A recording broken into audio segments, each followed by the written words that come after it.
بسم اللہ الرحمن الرحیم۔ السلام علیکم ورحمۃ اللہ وبرکاتہ۔ کسی زمانے میں بغداد میں جنید نامی ایک پہلوان رہا کرتا تھا۔ پورے بغداد میں اس پہلوان کے مقابلے کا کوئی نہ تھا۔ بڑے سے بڑا پہلوان بھی اس کے سامنے زیر تھا۔ کیا مجال کہ کوئی اس کے سامنے نظر ملا سکے۔ یہی وجہ تھی کہ شاہی دربار میں اس کو بڑی عزت کی نگاہ سے دیکھا جاتا تھا اور بادشاہ کی نظر میں اس کا خاص مقام تھا۔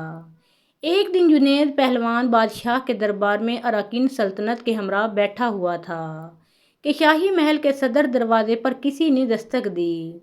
خادم نے آ کر بادشاہ کو بتایا کہ ایک کمزور و ناتواں شخص دروازے پر کھڑا ہے، جس کا بوسیدہ لباس ہے کمزوری کا۔ یہ عالم ہے کہ زمین پر کھڑا ہونا بھی مشکل ہو رہا ہے۔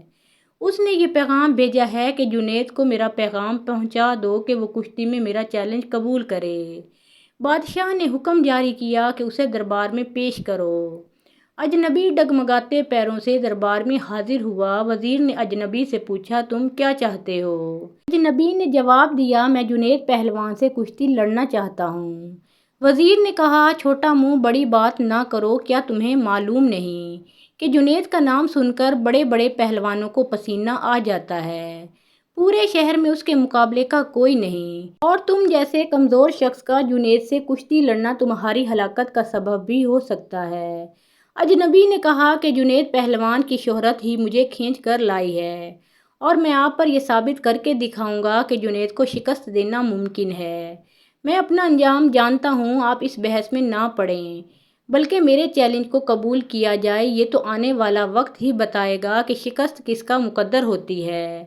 جنید پہلوان بڑی حیرت سے آنے والے اجنبی کی باتیں سن رہا تھا۔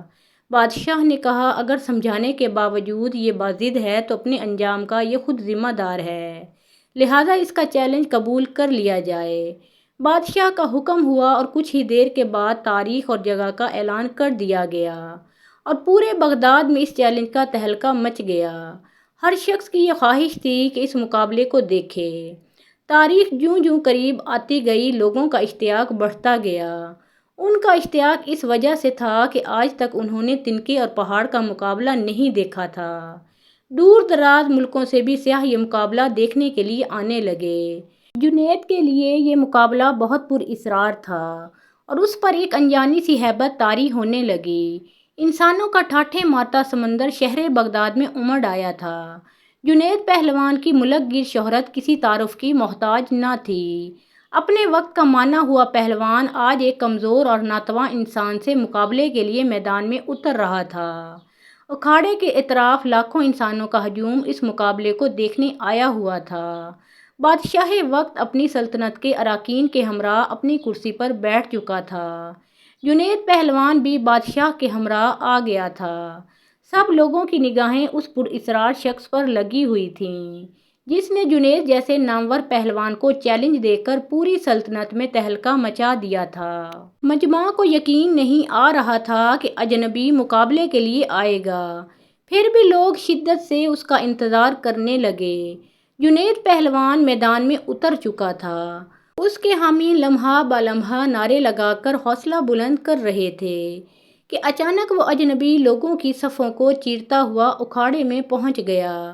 ہر شخص اس کمزور اور ناتواں شخص کو دیکھ کر حیرت میں پڑ گیا کہ جو شخص جنید کی ایک پھونک سے اڑ جائے، اس سے مقابلہ کرنا دانش مندی نہیں۔ لیکن اس کے باوجود سارا مجمع دھڑکتے دل کے ساتھ اس کشتی کو دیکھنے لگا۔ کشتی کا آغاز ہوا، دونوں آمنے سامنے ہوئے، ہاتھوں میں ہاتھ ڈالے گئے، پنجہ آزمائی شروع ہوئی۔ اس سے پہلے کہ جنید کوئی داؤ لگا کر اجنبی کو زیر کرتا، اجنبی نے آہستہ سے جنید سے کہا، اے جنید، ذرا اپنا کان میرے قریب لاؤ، میں آپ سے کچھ کہنا چاہتا ہوں۔ اجنبی کی بات سن کر جنید قریب ہوا اور کہا، کیا کہنا چاہتے ہو؟ اجنبی بولا، اے جنید، میں کوئی پہلوان نہیں ہوں، زمانے کا ستایا ہوا ہوں، میں آل رسول صلی اللہ علیہ وآلہ وسلم ہوں۔ سید گھرانے سے میرا تعلق ہے۔ میرا ایک چھوٹا سا کنبہ کئی ہفتوں سے فاقوں میں مبتلا جنگل میں پڑا ہوا ہے۔ چھوٹے چھوٹے بچے شدت بھوک سے بے جان ہو چکے ہیں۔ خاندانی غیرت کسی سے دست سوال نہیں کرنے دیتی۔ سید زادیوں کے جسم پر کپڑے پھٹے ہوئے ہیں، بڑی مشکل سے یہاں تک پہنچا ہوں۔ میں نے اس امید پر تمہیں کشتی کا چیلنج دیا ہے کہ تمہیں نبی کریم صلی اللہ علیہ وآلہ وسلم کے گھرانے سے عقیدت ہے۔ آج خاندان نبوت کی لاج رکھ لیجئے۔ میں وعدہ کرتا ہوں کہ آج اگر تم نے میری لاج رکھی تو کل میدان محشر میں اپنے نانا جان سے عرض کر کے فتح و کامرانی کا تاج تمہارے سر پر رکھواؤں گا۔ تمہاری ملک گیر شہرت اور اعزاز کی ایک قربانی خاندان نبوت کے سوکھے ہوئے چہروں کی شادابی کے لیے کافی ہوگی۔ تمہاری یہ قربانی کبھی بھی ضائع نہیں ہونے دی جائے گی۔ اجنبی شخص کے یہ چند جملے جنید پہلوان کے جگر میں اتر گئے۔ اس کا دل گھائل اور آنکھیں اشک بار ہو گئیں۔ سید زادے کی اس پیشکش کو فوراً قبول کر لیا اور اپنی عالمگیر شہرت، عزت و عظمت آل رسول صلی اللہ علیہ وآلہ وسلم پر قربان کرنے میں ایک لمحے کی تاخیر نہ کی۔ فوراً فیصلہ کر لیا کہ اس سے بڑھ کر میری عزت و ناموس کا اور کون سا موقع ہو سکتا ہے کہ دنیا کی اس محدود عزت کو خاندان نبوت کی اڑتی ہوئی خاک پر قربان کر دوں۔ اگر سید گھرانے کی مرجھائی ہوئی کلیوں کی شادابی کے لیے میرے جسم کا خون کام آ سکتا ہے تو جسم کا ایک ایک قطرہ تمہاری خوشحالی کے لیے دینے کے لیے تیار ہوں۔ جنید فیصلہ دے چکا۔ اس کے جسم کی توانائی اب سلب ہو چکی تھی۔ اجنبی شخص سے پنجہ آزمائی کا ظاہری مظاہرہ شروع کر دیا۔ کشتی لڑنے کا انداز جاری تھا۔ پینترے بدلے جا رہے تھے کہ اچانک جنید نے ایک داؤ لگایا۔ پورا مجمع جنید کے حق میں نعرے لگاتا رہا۔ جوش و خروش بڑھتا گیا۔ جنید داؤ کے جوہر دکھاتا تو مجمع نعروں سے گونج اٹھتا۔ دونوں باہم گتھم گتھا ہو گئے۔ یکایک لوگوں کی پلکیں جھپکیں۔ دھڑکتے دل کے ساتھ آنکھیں کھلیں تو ایک ناقابل یقین منظر آنکھوں کے سامنے آ گیا۔ جنید چاروں شانے چیت پڑا تھا اور خاندان نبوت کا شہزادہ سینے پر بیٹھے فتح کا پرچم بلند کر رہا تھا۔ پورے مجمع پر سکتہ طاری ہو چکا تھا۔ حیرت کا طلسم ٹوٹا اور پورے مجمع نے سید زادے کو گود میں اٹھا لیا۔ میدان کا فاتح لوگوں کے سروں پر سے گزر رہا تھا۔ ہر طرف انعام و اکرام کی بارش ہونے لگی۔ خاندان نبوت کا یہ شہزادہ بیش بہا قیمتی انعامات لے کر اپنی پناہ گاہ کی طرف چل دیا۔ اس شکست سے جنید کا وقار لوگوں کے دلوں سے ختم ہو چکا تھا۔ ہر شخص انہیں حقارت سے دیکھتا گزر رہا تھا۔ زندگی بھر لوگوں کے دلوں پر سکہ جمانے والا آج انہی لوگوں کے طعنوں کو سن رہا تھا۔ رات ہو چکی تھی۔ لوگ اپنے اپنے گھروں کو جا چکے تھے۔ عشاء کی نماز سے فارغ ہو کر جنید اپنے بستر پر لیٹا۔ اس کے کانوں میں سید زادے کے وہ الفاظ بار بار گونجتے رہے تھے۔ آج میں وعدہ کرتا ہوں اگر تم نے میری لاج رکھی تو کل میدان محشر میں اپنے نانا جان سے عرض کر کے فتح و کامرانی کا تاج تمہارے سر پر رکھواؤں گا۔ جنید سوچتا کیا واقعہ ایسا ہوگا؟ کیا مجھے یہ شرف حاصل ہوگا کہ حضور سرور کونین نبی رحمت صلی اللہ علیہ وآلہ وسلم کے مقدس ہاتھوں سے یہ تاج میں پہنوں؟ نہیں نہیں، میں اس قابل نہیں، لیکن خاندان نبوت کے شہزادے نے مجھ سے وعدہ کیا ہے۔ آل رسول کا وعدہ غلط نہیں ہو سکتا۔ یہ سوچتے سوچتے جنید نیند کی آغوش میں پہنچ چکا تھا۔ نیند میں پہنچتے ہی دنیا کے حجابات نگاہوں کے سامنے سے اٹھ چکے تھے۔ ایک حسین خواب نگاہوں کے سامنے تھا اور گنبد خضرا کا سبز گنبد نگاہوں کے سامنے جلوہ گر ہوا، جس سے ہر سمت روشنی بکھرنے لگی۔ ایک نورانی ہستی جلوہ فرما ہوئی، جن کے حسن و جمال سے جنید کی آنکھیں خیرہ ہو گئیں۔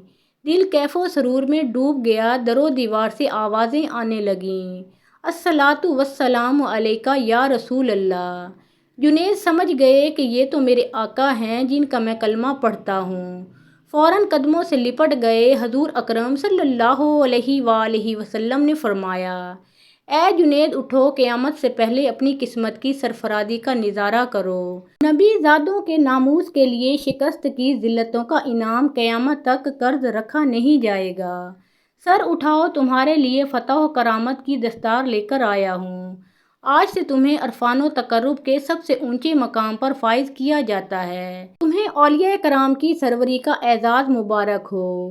ان کلمات کے بعد حضور سرور کونین حضرت محمد صلی اللہ علیہ وآلہ وسلم نے جنید پہلوان کو سینے سے لگایا اور اس موقع پر حضور صلی اللہ علیہ وآلہ وسلم نے حالت خواب میں جنید کو کیا کچھ عطا کیا، اس کا اندازہ لگانا مشکل ہے۔ اتنا اندازہ ضرور کیا جا سکتا ہے کہ جب جنید نیند سے بیدار ہوئے تو ساری کائنات چمکتے ہوئے آئینے کی طرح ان کی نگاہوں میں آ گئی تھی۔ ہر ایک کے دل جنید کے قدموں پر نثار ہو چکے تھے۔ بادشاہ وقت نے اپنا قیمتی تاج سر سے اتار کر ان کے قدموں میں رکھ دیا تھا۔ بغداد کا یہ پہلوان آج سید الطائفہ حضرت جنید بغدادی رحمۃ اللہ علیہ کے نام سے سارے عالم میں مشہور ہو چکا تھا۔ ساری کائنات کے دل ان کے لیے جھک گئے تھے۔ یہ اہل بیت سے عشق اور احترام کا انعام تھا جو حضرت جنید بغدادی رحمۃ اللہ علیہ کو عطا ہوا۔ محترم ناظرین، پیارے آقا محمد مصطفیٰ صلی اللہ علیہ وآلہ وسلم کا پیارا نام ایک بار کامنٹ سیکشن میں ضرور لکھیں۔